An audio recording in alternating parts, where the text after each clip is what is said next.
ನಡೆಸ್ಕೊಂಡ್ ಬರ್ತಾ ಇರೋದೇ ತಿಮ್ಮರೋಡಿ ಮಟ್ಟಣ್ಣನವರು ಅನ್ನೋದು ಇಡೀ ರಾಜ್ಯಕ್ಕೆ ಗೊತ್ತು, ನಮಗೆ ಗೊತ್ತಿಲ್ಲ. ನಮಗೆ ಗೊತ್ತಿಲ್ಲ. ಅದು ಖಂಡಿತವಾಗ್ಲೂ ಇಲ್ಲ. ಅವ್ರು ಹೋರಾಟ ಮಾಡ್ತಿರೋದು ನಿಮಗೆ ಗೊತ್ತಿಲ್ಲ. ತಿಮ್ಮರೋಡಿ ಮಟ್ಟಣ್ಣನವರು ಧರ್ಮಸ್ಥಳದ ವಿರುದ್ಧ ವೀರೇಂದ್ರ ಈಗ ಹೋರಾಟ ಮಾಡ್ತಾ ಇರೋದು, ನಾನು ಹೇಳೋದನ್ನ ಸ್ಪಷ್ಟವಾಗಿ ಹೇಳ್ತಾ ಇದ್ದೇನೆ.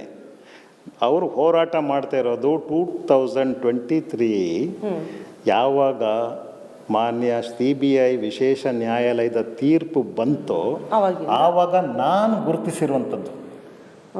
ಗುರುತಿಸಿರುವಂಥದ್ದು ಅಲ್ಲಿವರೆಗೂ ಕೂಡ ನಾನು ಸೊಲ್ಲೆತ್ತಿರಲಿಲ್ಲ.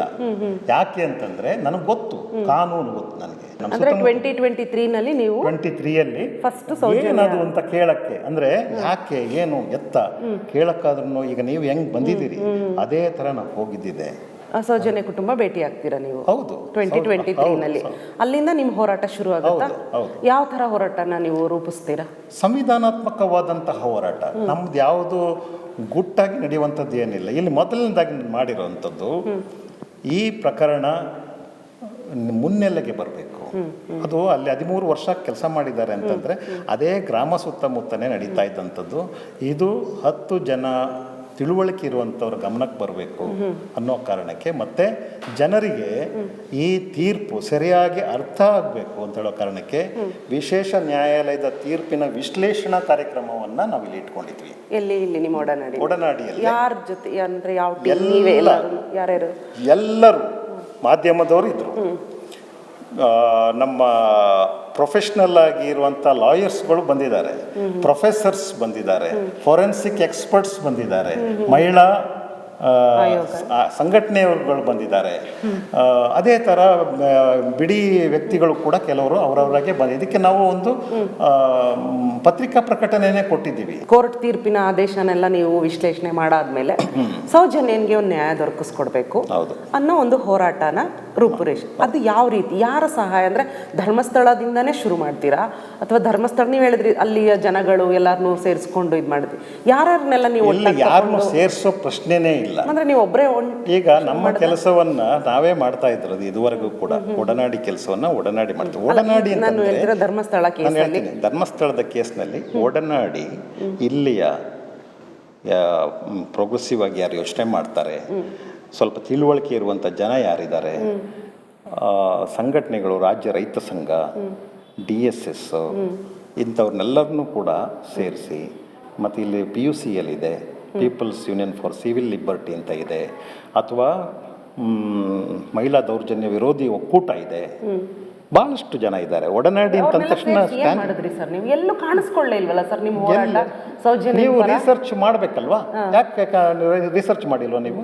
ಅಂದ್ರೆ ನೀವು ಸಾರ್ವಜನಿಕವಾಗಿ ಒಂದು ಹೋರಾಟ ಕೀಳಿಲಿಲ್ಲ ಅಂತೀರಾ? ಸಾರ್ವಜನಿಕವಾಗಿ ಇಲ್ಲಿ ವಿಶ್ಲೇಷಣಾ ಕಾರ್ಯಕ್ರಮ ನಡೆದಿದೆ. ಅದೇ ಬರೀ ಅಂದ್ರೆ ಆ ವಿಶ್ಲೇಷಣೆ ಅಷ್ಟರಲ್ಲೇ ನಿಮ್ ಸೀಮಿತ. ಅದಾದ್ಮೇಲೆ ಎಲ್ಲಾ ಪ್ರಗತಿಪರ ಸಂಘಟನೆಗಳು ಸೌಜನ್ಯಳ ಪರ ನ್ಯಾಯಕ್ಕೋಸ್ಕರ ಒಂದು ಮೆರವಣಿಗೆ ಮಾಡಿದ್ದಾರೆ ಮೈಸೂರಿನಲ್ಲಿ. ತಪ್ಪೇನಿದೆ? ಎಲ್ಲರೂ ಸೇರಿದ್ದಾರೆ. ಒಡನಾಡಿ ಸ್ಟ್ಯಾನ್ಲಿ ಮಾಡಿದ್ದಲ್ಲ ಅದು. ಒಡನಾಡಿ ಸ್ಟ್ಯಾನ್ಲಿ ಮಾಡಿಬಿಟ್ಟ, ಮಟ್ಟಣ್ಣ ಮಾಡಿಬಿಟ್ಟ, ಯಾರೋ ತಿಮ್ಮರೋಡಿ ಮಾಡಿಬಿಟ್ರು ಅಂತ ಹೇಳೋದಲ್ಲ ಇದಕ್ಕೆ.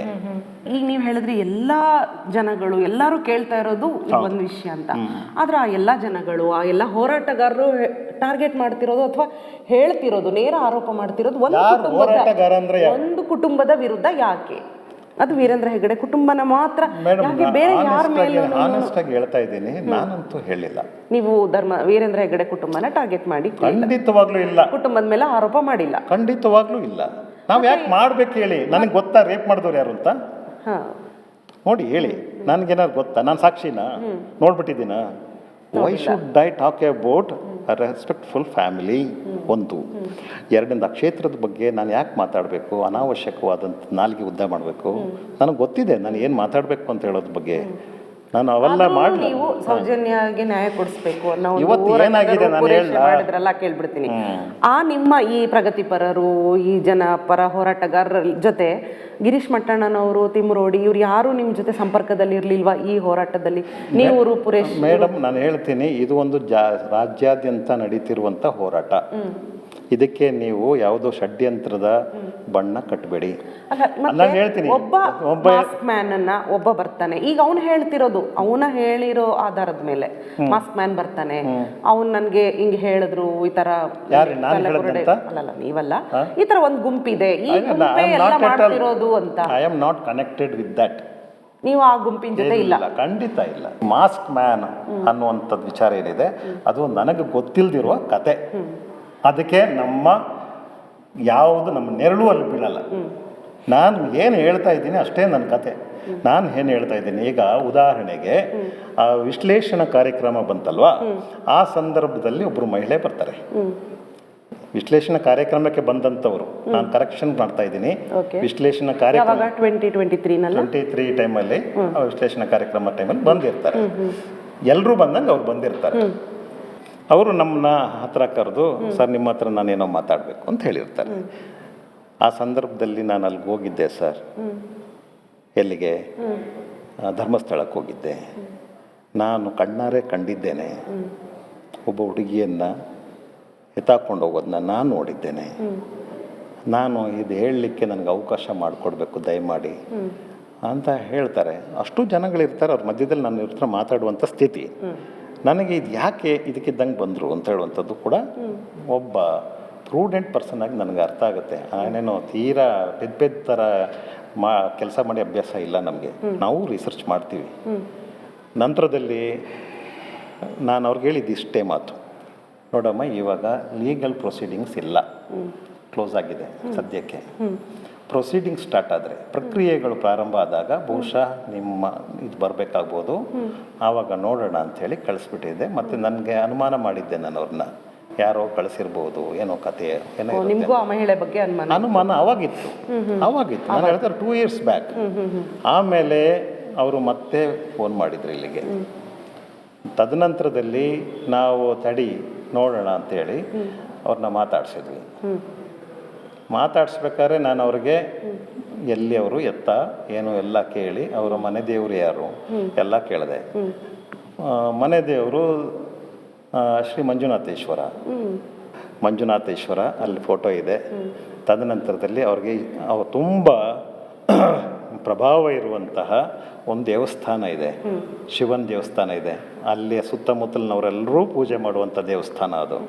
ಆ ದೇವಸ್ಥಾನಕ್ಕೆ ಕರ್ಕೊಂಡು ಹೋಗಿ ಆ ಮುಂದೆ ನಿಲ್ಲಿಸಿ ಪ್ರಮಾಣ ಮಾಡಿಸಿ, ಯಾಕಂದ್ರೆ ಅವರು ದೇವ್ರ ಮೇಲೆ ಭಕ್ತಿ ಇರುವಂಥ ಜನ. ಸೊ ಆ ಮಹಿಳೆ ಹತ್ರ ನೀವು ಪ್ರಮಾಣ ಮಾಡಿಸಿದ್ವಿ? ಅಂದ್ರೆ ಸೌಜನ್ಯನ ಎತ್ಕೊಂಡು ಹೋಗ್ತಾ ಇರೋದು ಕಂಡಿದ್ದು? ನೀನು ಹೇಳ್ತಾ ಇರೋದು ನಿಜಾನ ಸುಳ್ಳ ಅದನ್ನ ಕರೆಕ್ಟಾಗಿ ಹೇಳು. ನಾನು ಪ್ರಮಾಣ ಮಾಡಿ ನಮ್ಮ ದೇವ್ರ ಮೇಲೆ ಪ್ರಮಾಣ ಮಾಡಿ ಹೇಳ್ತಾ ಇದ್ದೀನಿ, ನಾನು ನೋಡಿದ್ದನ್ನು ಹೇಳ್ತೀನಿ ಸರ್.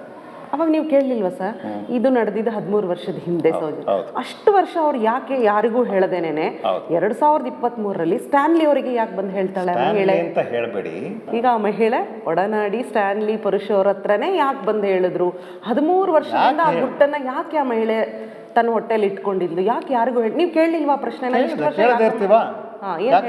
ಕೇಳೋ ಪ್ರಶ್ನೆ ನಾನು ಕೇಳಿರ್ತೀನಿ, ಯಾಕೆ ಹೇಳಲಿಲ್ಲ ಸರ್? ಅವತ್ತಿನ ದಿನಗಳಲ್ಲಿ ನಮ್ಮ ಮನೆಯಲ್ಲಿ ಟಿ ವಿ ಇರಲಿಲ್ಲ, ಒಂದು. ಎರಡನೇದು, ನನ್ನ ಹತ್ರ ಮೊಬೈಲ್ ಇರಲಿಲ್ಲ. ನಿಮ್ಮ ಹತ್ರ ಈಗ ತಿಕ್ತಾ ಇದ್ದೀವಲ್ಲ ಆ್ಯಂಡ್ರಾಯ್ಡ್ ಫೋನ್ಗಳು, ಯಾವುದೂ ಇರಲಿಲ್ಲ. ನಾನು ನೋಡಿದ್ದೆ, ಕೇಳಿದ್ದೆ, ಯಾಕ್ರಪ್ಪ ಅವಳನ್ನು ಕೈನ ತಿರುಗಿಸಿ ಎತ್ತಾಕೊಂಡು ಹೋಗ್ತಾ ಇದ್ದೀರಲ್ಲ, ಅಂಥ ತಪ್ಪು ಏನು ಮಾಡಿದ್ರು ಅವರು ಅಂತ ಹೇಳಿದಾಗ, ನಿಮ್ಮ ಕೆಲಸ ಏನಿದೆ ಅದು ನೋಡ್ಕೊಂಡು ಹೋಗಿ, ಇದು ಮನೆಗೆ ಸಂಬಂಧಪಟ್ಟಂಥ ಕುಟುಂಬಕ್ಕೆ ಸಂಬಂಧಪಟ್ಟ ವಿಚಾರ, ಅವಳದ್ದೇನೋ ಸಮಸ್ಯೆ ಇದೆ, ನೀವು ಇಲ್ಲಿಂದ ಜಾಗ ಖಾಲಿ ಮಾಡಬೇಕು ಅಂಥೇಳಿ ನಂಗೆ ಧಮಕಿ ಹಾಕಿದ್ರು. ನಿಮ್ಗೆ ಬೇಕಾದರೆ ವಾಹನ ವ್ಯವಸ್ಥೆ ಮಾಡ್ತೀವಿ, ಆಟೋ ರಿಕ್ಷಾ ಕೊಡಲ ಅಂತ ಕೇಳಿದ್ದಾರೆ. ನನಗೆ ಭಯ ಆಯಿತು. ಆಮೇಲೆ ನನ್ನ ಜೊತೆಲಿದ್ದಂತಹ ವ್ಯಕ್ತಿ ಮಹಿಳೆ, ಬಾ ಹೋಗೋಣ, ನಮ್ಗೆ ಯಾಕೆ ಇವೆಲ್ಲ ಅಂಥೇಳಿ ಕರ್ಕೊಂಡು ಬಂದುಬಿಟ್ರು. ಆದರೂ ನಾನು ಯೋಚನೆ ಮಾಡ್ತಿದ್ದೆ, ನಾನು ಚಿಕ್ಕದ್ರಿಂದ ಸ್ವಲ್ಪ ದಿಟ್ಟವಾಗಿ ಯೋಚನೆ ಮಾಡ್ತಿದ್ದಂತಹ ಹೆಣ್ಮಗಳು, ಮತ್ತು ಅಕ್ಷರಾಭ್ಯಾಸ ಇದೆ, ನಾನು ಓದಿದ್ದೀನಿ, ಕೆಲಸ ಮಾಡಿದ್ದೀನಿ, ಈಗ ನಂಗೆ ಸ್ವಲ್ಪ ವಯಸ್ಸಾಗಿದೆ. ಆದರೆ ಯಾಕೆ ಕುಟುಂಬದ ಹುಡುಗಿ ಆದ್ರೂ ಇಲ್ಲಿ ಯಾಕೆ ಈ ಥರ ಅಡ್ಡ ಹಾಕ್ಕೊಂಡು ಎತ್ತಾಕೊಂಡು ಹೋದ್ರು ಅಂತ ಯೋಚನೆ ಮಾಡ್ತಿದ್ದೆ. ಒಂದು 2-3 ದಿವಸ ಯೋಚನೆ ಮಾಡಿ ನಂತರದಲ್ಲಿ ಸುಮ್ಮನೆ ಆಗಿಬಿಟ್ವಿ. ನಾವು ಬಂದ ಮೇಲೆ ನಮಗದು ಏನು ಅಂತಲೇ ಗೊತ್ತಿರಲಿಲ್ಲ. ನಿಮಗೆ ಒಂದು ಕೇಳ್ತೀನಿ, ನಿಮಗೆ ಈ ಸೌಜನ್ಯಳ ಪ್ರಕರಣದ ಬಗ್ಗೆ ಎಷ್ಟು ಗೊತ್ತಿತ್ತು? ಆನೆಸ್ಟಾಗಿ ಹೇಳಿ, ಆ್ಯಸ್ ಅ ಜರ್ನಲಿಸ್ಟಾಗಿ. ನಿಮಗೆ ನಾನು ಕೇಳ್ತಾ ಇದ್ದೀನಿ, ಓ ನನಗೆ ಕೇಳ್ತಾ ಇದ್ದೀನಿ. ನಿಮಗೆ ಕೇಳ್ತಾ ಇದ್ದೀನಿ. ಗೊತ್ತಿತ್ತಾ? ಆಮೇಲೆ ಅದು ಗೊತ್ತಿರಲಿಲ್ಲ ಅಂತ ಹೇಳಿ. ಎಲ್ಲ ತಿಳುವಳಿಕೆ ಇರಬೇಕಾದಂಥದ್ದು ಏನಿಲ್ಲ. ಆ ಮಹಿಳೆ ಸ್ಪಷ್ಟವಾಗಿ ಹೇಳಿದ್ದು, ನನ್ನ ಹತ್ರ ಮೊಬೈಲ್ ಇರಲಿಲ್ಲ, ಟಿ ವಿನೂ ನೋಡ್ತಿರ್ಲಿಲ್ಲ, ಟಿ ವಿನೇ ಇರಲಿಲ್ಲ. ಇತ್ತೀಚಿನ ದಿನಗಳಲ್ಲಿ ಇದೊಂದು ಪ್ರವರ್ಧಮಾನಕ್ಕೆ ಬಂತು ಇಶ್ಯೂ. ಆಮೇಲೆ ಯೂಟ್ಯೂಬ್ಗಳಿಂದ ಕೆಲವೊಂದು ಇಂಟರ್ವ್ಯೂಗಳು ಅವು ಇವು ಎಲ್ಲ ಬರ್ತಾಯಿದ್ವು. ನೀವು ಬೇರೆ ಕರೆ ಕೊಟ್ಟಿದ್ದೀರಿ. ಆ ಸಂದರ್ಭದಲ್ಲಿ ಆ ಪ್ರದೇಶದಿಂದ ಕೆಲವರ ಮುಖಗಳು ಯೂಟ್ಯೂಬಲ್ಲಿ ಬರ್ತಾಯಿದ್ವು, ಇಂಟರ್ವ್ಯೂ ಮಾಡಿದ್ದು. ನಾನು ಇವನನ್ನು ನೋಡಿದ್ದೀನಲ್ಲ ಅಂತ ನನಗಾಗ ಅನಿಸಿದ್ದು. ನಾನು ಇವನ ಜೊತೆ ಮಾತನಾಡಿದ್ದನಲ್ಲ ಈ ವ್ಯಕ್ತಿ ಜೊತೆಯಲ್ಲಿ ಅಂತ ನನಗನ್ನಿಸಿದ್ದು. ಅದು ನನಗೆ ಕಾಡ್ಲಿಕ್ಕೆ ಶುರು ಆಯಿತು, ಖಂಡಿತವಾಗ್ಲೂ ನನಗೆ ಕಾಡ್ಲಿಕ್ಕೆ ಶುರು ಆಯಿತು. ನನಗೆ ನಿದ್ರೆ ಕಳ್ಕೊಂಡಿದ್ದೀನಿ. ನನಗೆ ಈ ವಯಸ್ಸಿನಲ್ಲಿ ಇನ್ನೇನೂ ಇಲ್ಲ, ಬೇರೆ ಏನೂ ಆಗಬೇಕಾಗಿಲ್ಲ. ನನಗೆ ಯಾರೂ ಕೂಡ ಹೇಳಿ ಕಳಿಸಿದ್ದಲ್ಲ, ನಾನು ನೋಡಿ ಬಂದಿರೋದು ಅಂಥೇಳಿ ಅವರು ಅವರ ಜೊತೆಯಲ್ಲಿ ಟ್ರಾವೆಲರ್ ಜೊತೆಯಲ್ಲಿ ಹೋಗಿದ್ದಂಥ ಮಹಿಳೆ ಇಬ್ಬರೂ ಬಂದಿದ್ರು ಇಲ್ಲಿಗೆ. ಅದನ್ನು ನಾನು ರೆಕಾರ್ಡ್ ಮಾಡಿ ಇಟ್ಕೊಂಡಿದ್ದೀನಿ. ಅವತ್ತು ಬಂದಿದ್ದನ್ನು ರೆಕಾರ್ಡ್ ಮಾಡಿ ಇಟ್ಟಿದ್ದೀನಿ. ಅವ್ರು ಮತ್ತೆ ವಾಪಸ್ ಹೋದರು. ಇವಾಗ ನೀವು ಹೇಳಿದ್ರಿ ನಾನು ಪರಿಶೀಲಿಸ್ದೇನೆ ಯಾವುದನ್ನು ಇದು ಮಾಡಲ್ಲ ಅಂತ. ನೀವೇ ಹೇಳಿದ್ರಿ ಆ ಮಹಿಳೆ ಹೇಳಿದ್ರು ನನಗೆ ಓದ್ಕೊಂಡಿದ್ದೀನಿ, ಅಕ್ಷರ ಗೊತ್ತಿದೆ, ತಿಳುವಳಿಕೆ ಇದೆ.